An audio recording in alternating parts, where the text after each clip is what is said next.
Só pra você ter uma ideia, eu estudava tanto, na época, garoto, sei lá, 19, 20 anos, 21 anos, acho que tinha 21 anos.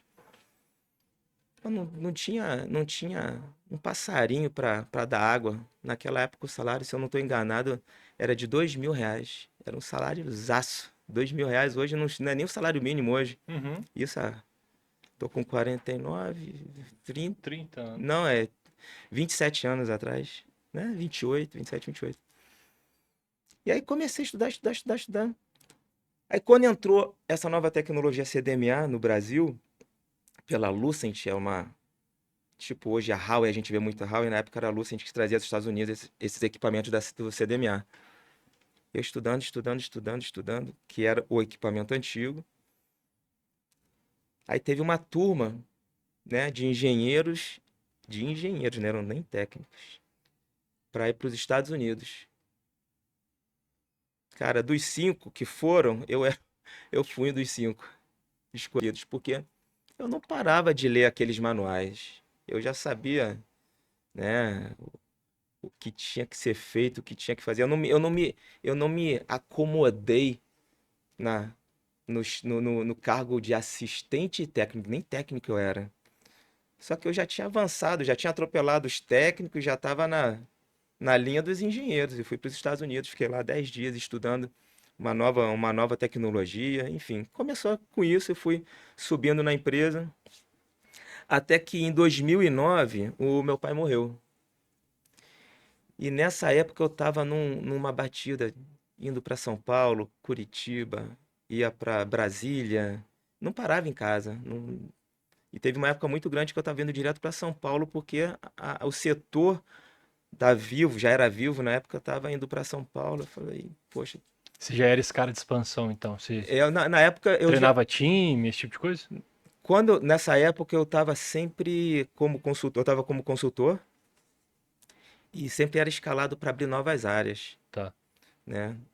Então eu tive três oportunidades de abrir três áreas diferentes, né? Uma foi na área financeira, que depois acabei saindo da área de engenharia, fui para a área financeira, porque eu tinha feito a minha pós em um MBA em finanças corporativas. E como eu sempre fui muito interessado, muito curioso, eu falei lá com o meu vice-presidente, falei com o meu gerente lá, né? Olha, com o meu diretor. Pô, queria sair um pouco da engenharia. Quero, quero ver um pouco a área financeira, que eu fiz o MBA em finanças, tá, estou gostando muito.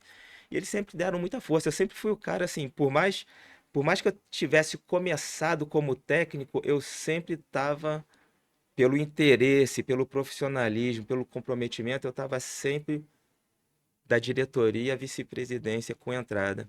Até hoje, cara, o meu vice-presidente, o Javier Rodrigues, ele me manda é, felicitações pelo cumpleaños, né? Tipo, você é muito legal, né, cara? Claro.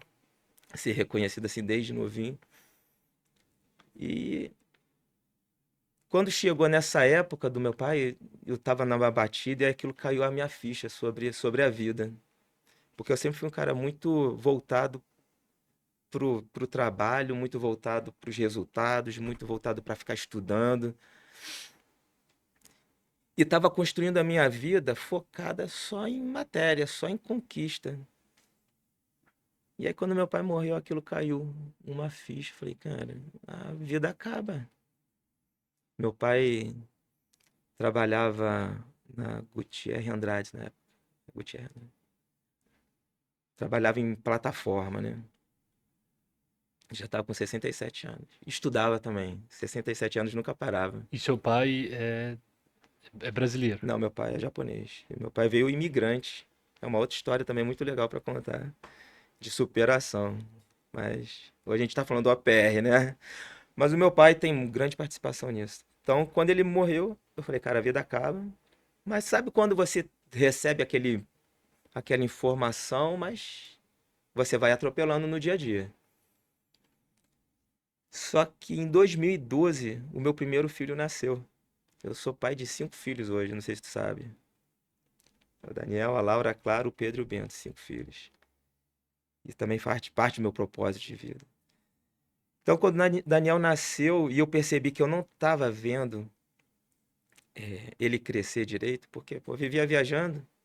Quando estava no Rio, eu acordava cedo, ele estava dormindo, chegava à tarde, ele estava dormindo. Final de semana o telefone não parava. Então aquilo começou a me incomodar. Eu vi os diretores lá perdendo família, casamento acabando. Eu falei, pô, isso não é o que eu quero. 2009. Eu falei, vou sair, vou sair disso tudo. E parte da minha família já morava em Juiz de Fora, aqui em Juiz de Fora, na área de restaurante, enfim.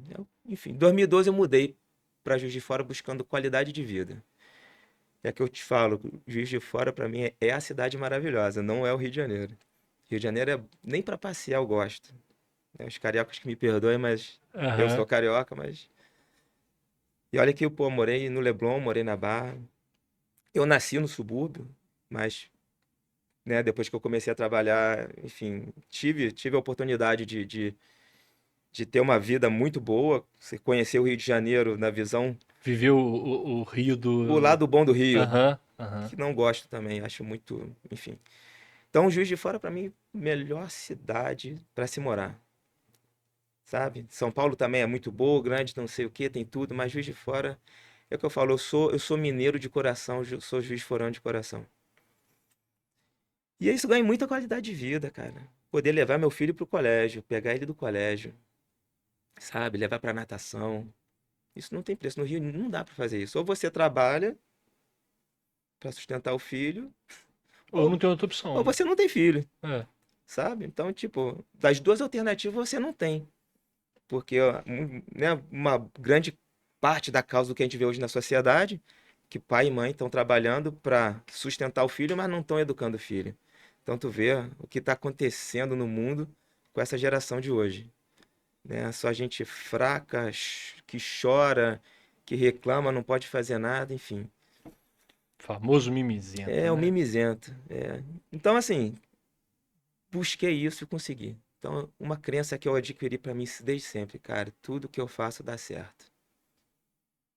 É uma crença muito forte. E se ainda não deu certo é porque não chegou ao final, saca? Então é o processo. Então, em 2012 eu vim pra cá, entrei num programa, num planejamento de espiritualização muito grande. Então, eu sou espírita e comecei a estudar muito, fazia evangelho no lar toda segunda-feira, frequentava o, o centro às quartas-feiras, fazia um projeto muito legal de ajuda social. E isso foi durante até 2018, 2019, quando eu me separei da minha primeira esposa. 2020 veio a, a pandemia, mas antes, deixa eu voltar um pouquinho que eu pulei, entrei na questão da família. E quando eu vim para Juiz de Fora, eu abri uma clínica médica. Na época estava muito em moda a clínica popular. Aí eu estudei, fiz um business plan. Falei, cara, isso aqui cabe. A minha ex-esposa era médica.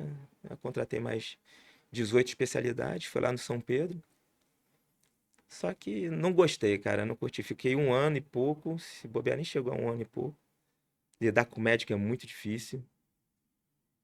E eu falei, ah, não, isso não é pra mim, não. Aí eu fiquei, assim, passei, a clínica, né? Eu vou fazer o quê? Eu voltei a fazer a consultoria. E nessa de fazer a consultoria, o meu cunhado e esposo da minha irmã, meu irmão já tinha um restaurante aqui em Juiz de Fora, né? Chimarrão, o Puleiro. E eu entrei, falei, eles me chamaram, eu falei, vamos pegar essa, esse desafio. Porque, cara, desde pequeno, meu cunhado é mais velho que eu. A coisa que eu só vi, pô, restaurante é muito difícil. Nossa, é uma escravidão. É não sei o quê, é não sei o quê. E eu nunca vi, não trabalhava com isso, mas eu nunca parei pra pensar, pô, isso não faz sentido, sabe? Porque, pô, existe o McDonald's, existe o pô, Spoleto, existe um montão de franquias que o cara não tá ali se estressando com aquilo. Tá estressando como todo mundo se estressa com o negócio. Pagar tributo, Com o pagar business, não com a com business. comida, né? Exatamente, não com com a parte operacional, mas com a parte estratégica. E é quando eu entrei, eu peguei todo o meu know-how, né, de uma empresa multinacional, onde eu tive a oportunidade de fazer vários trabalhos de organização, trabalhar em equipes de certificação de ISO 9000. Então, isso te dá um know-how, um conhecimento legal. Então, eu profissionalizei as empresas. Eram 4 restaurantes na época, 2 churrascarias e 2 restaurantes. E aquilo fui gostando do negócio ali, né? Cara, eu pulei mais parte, tanta coisa. Antes disso, trabalhando, eu abri uma empresa com 2 amigos, um da Embratel e outro, os dois da Embratel. A gente abriu uma empresa de instalação de rádio enlace. Sabe o que é rádio enlace? Nem ideia. São rádios de comunicação entre 2 pontos, né? Também teve esse empreendimento ainda sendo CLT. Nessa, quando a gente abriu, já estava começando a fazer projetos, só que veio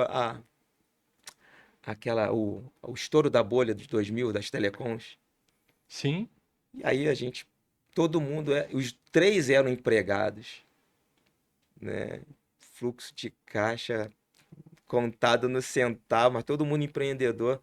As empresas pararam de contratar, todo mundo parou de contratar. Então a gente não tinha caixa para manter a empresa aberta, fechou. Mas foi uma experiência top demais. Que agregou depois. Cara, aquilo ali eu falo, aquilo ali foi meu primeiro MBA em negócio. Porque eu tava com 2 caras incríveis, mais velhos do que eu, já eram bem sêniores, sabiam demais. Então, assim, abrir uma empresa. Primeiro, você abrir um local, a gente abriu um escritório legal no centro da cidade. Você criar todo o material, o presidente, que era o Paulo Serrano, amigo meu, até hoje eu falo com ele, ele tinha uma expertise assim. Inclusive, essa palavra expertise eu aprendi com ele. Nunca mais saiu do vocabulário. E ele, cara, sabia muito. Então, assim, eu, moleque, ao invés de ter comprado um carro, o primeiro dinheiro que eu torrei foi no negócio que afundou. Mas eu falei, não, Comprou seu MBA, né? eu não ressignifiquei, eu ressignifiquei. Falei, não, isso aqui valeu como um MBA que, cara, no MBA você não aprende a montar uma empresa, estruturar uma empresa, viajar, fazer negócio, sabe? Fechar contrato, contratar gente. Então eu falei, beleza, tá pago. Essa primeira tá pago. E aí veio A sequência. a clínica eu passei. E aí você passou pelos restaurantes e resolveu ficar nesse meio.